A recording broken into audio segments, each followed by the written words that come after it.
Good morning student, welcome back in online classes. Today we discuss about the long question answer.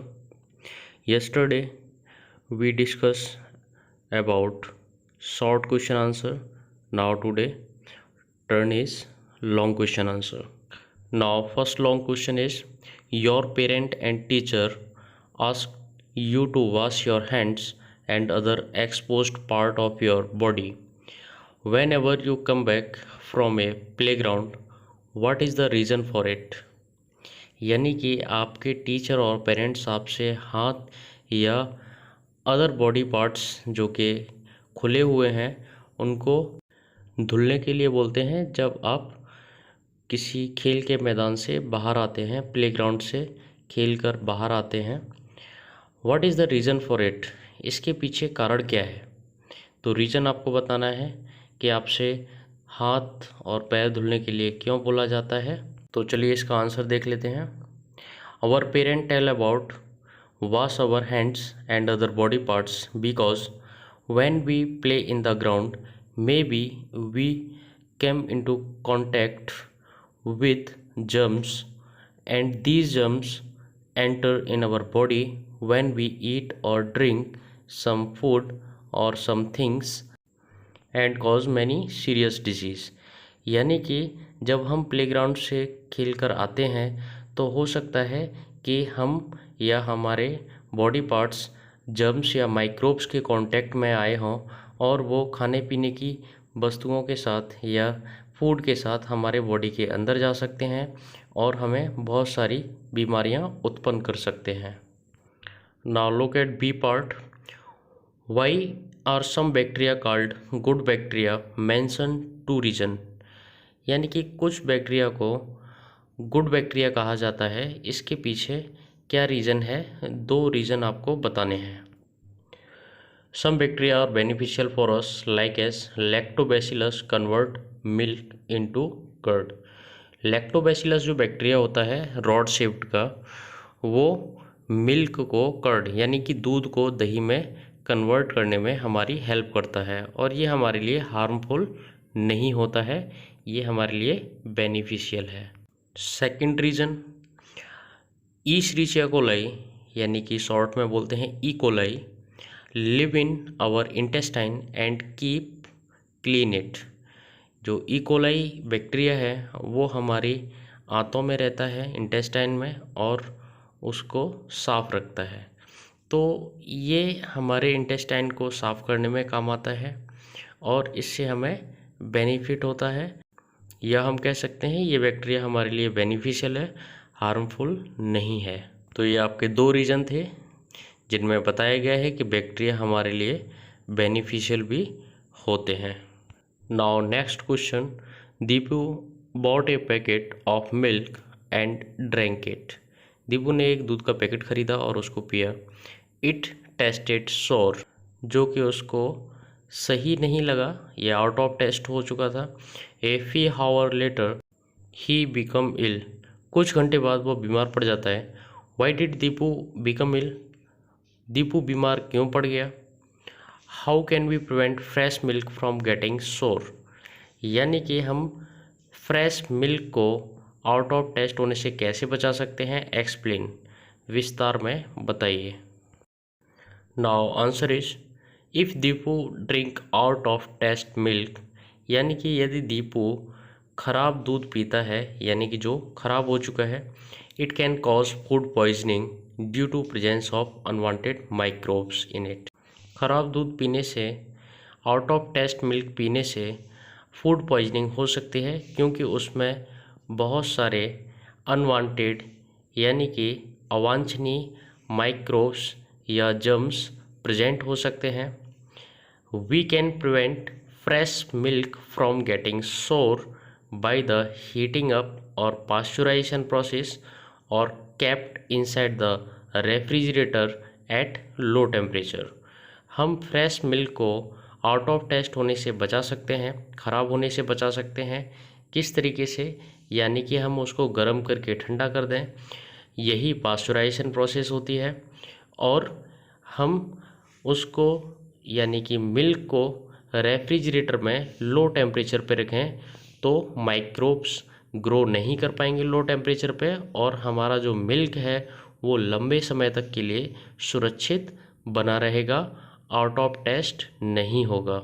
Now question number third, fungi are harmful as well as useful to us, justify the statement, mention any 3 points. Fungi हमारे लिए हानिकारक भी होते हैं और लाभदायक भी होते हैं, और वो हानिकारक और यूज़फुल क्यों होते हैं आपको 3 पॉइंट बताने हैं। तो चलिए हम इसका आंसर देख लेते हैं। Some fungi are harmful and some are useful to us. कुछ फंजाई हमारे लिए हानिकारक होते हैं और कुछ हमारे लिए लाभदायक भी होते हैं। हार्मफुल एक्टिविटी देखिए, first, it can cause food poisoning. ये फूड पॉइजनिंग कर देता है जिससे कि आदमी की मृत्यु भी हो सकती है। Fungi cause diseases like ringworm in human. ये रिंग वर्म नामक बीमारी उत्पन्न करता है। Now third, fungi cause diseases like early blight in tomato. ये अर्ली ब्लाइट नामक बीमारी उत्पन्न करता है फंजाई टोमेटो में। यूजफुल एक्टिविटीज़ देखिए, fungi are act as natural decomposer of our environment. यानी कि ये प्राकृतिक अपघटक का काम करते हैं, यानी कि जितने भी सड़े गले पदार्थ होते हैं उनको ये छोटे छोटे टुकड़ों में तोड़कर मिट्टी में मिला देते हैं। Number second, some fungi are eatable like as mushroom. आपने मशरूम देखे होंगे, इनको खाया जाता है, सब्जी के रूप में प्रयोग किया जाता है। इनके अंदर फैट की बहुत मात्रा होती है। Now third point is penicillin antibiotic medicine is obtained by the fungi. Penicillin नामक प्रतिजैविक या एंटीबायोटिक जो दवाई होती है वो फंजाई से प्राप्त की जाती है। तो ये थे आपके यूज़फुल और हार्मफुल, हम पीछे डिस्कस कर चुके हैं। तो हार्मफुल और यूज़फुल 3 एक्टिविटीज़ आपको लिखनी है यहाँ पे। इसके बाद नेक्स्ट क्वेश्चन देखते हैं। Now look at the hots question, identify the given organ system, how do bacteria affect both systems. यानी कि कुछ पिक्चर दी हुई हैं, इनको आपको पहचानना है कि ये कौन सा सिस्टम है जो कि हमारी बॉडी के ऑर्गेन सिस्टम है। तो फर्स्ट पिक्चर में आपका है डाइजेस्टिव सिस्टम, जिसमें आपका liver, stomach, small intestine, large intestine दिखाया गया है। और सेकंड है आपका लंग्स यानी कि रेस्पिरेटरी सिस्टम, जिसमें आपका लंग्स दिखाया गया है। तो हम पाते हैं कि स्मॉल इंटेस्टाइन यानी कि डाइजेस्टिव सिस्टम में स्मॉल इंटेस्टाइन में आपके क्या मिलते हैं, माइक्रोब्स, यानी कि छोटे छोटे बैक्टीरिया, जैसे कि ईशरिचिया कोलाई। मैं आपको लास्ट क्लासेस में बता चुका हूँ, बैक्टीरिया क्लासेस में, कि ये हमारे बॉडी के अंदर सिम्बायोसिस करके रहते हैं और हमारे बॉडी के लिए ये बेनिफिशियल होते हैं। ये हमारी इंटेस्टाइन को क्लीन करके रखते हैं और हमारे डाइजेस्टिव सिस्टम के लिए हेल्पफुल होते हैं। नेक्स्ट है आपका रेस्पिरेटरी सिस्टम, जिसमें आपके बैक्टीरिया पाए जाते हैं माइकोबैक्टीरियम ट्यूबरक्लोसिस, यानी कि जो टीबी बीमारी होती है उसके लिए जो जिम्मेदार बैक्टीरिया है वो माइकोबैक्टीरियम ट्यूबरक्लोसिस है।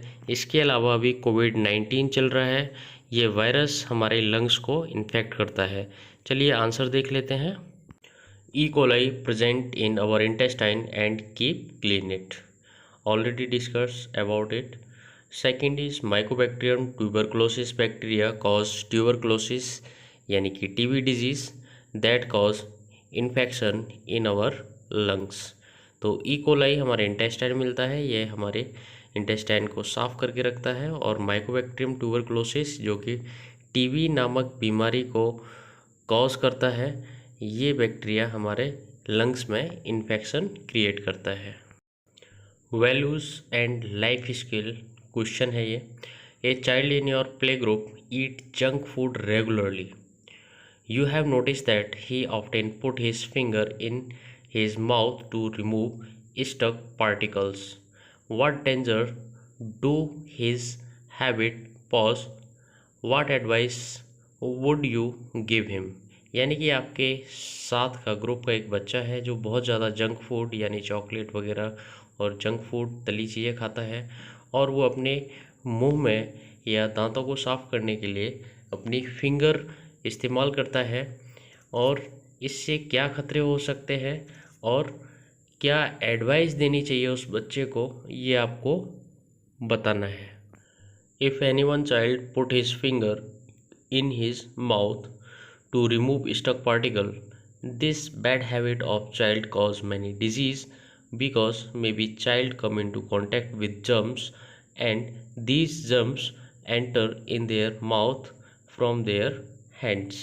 यानी कि ये एक गलत आदत है कि जो बालक है या कोई चाइल्ड है वो अपने दांतों को साफ़ करने के लिए अपनी फिंगर यूज़ करता है, और इससे हो सकता है कि उसके हाथ या हैंड्स जो कि जम्स के कांटेक्ट में हो सकता है आए हों, और उन हाथों से वो जम्स स्टक पार्टिकल निकालते समय, दांत साफ करते समय वो जम्स अंदर जा सकते हैं और बीमारियां उत्पन्न कर सकते हैं। एडवाइस फॉर चिल्ड्रन देखिए, don't put your finger in your mouth, brush your teeth twice a day. ये पहली एडवाइस है बच्चे के लिए कि वो अपने दांत दिन में 2 बार ब्रश से साफ़ करे। Don't eat junk food regularly, और वो रेगुलर बेस पे जंक फूड या चॉकलेट न खाए ताकि दांतों में कोई भी जम्स उत्पन्न न हो। ये थे आपके सारे क्वेश्चन, हम डिस्कस कर चुके हैं। कल फिर मिलते हैं ऑनलाइन क्लासेस में, तब तक के लिए घर पे रहिए, सेफ रहिए, सुरक्षित रहिए।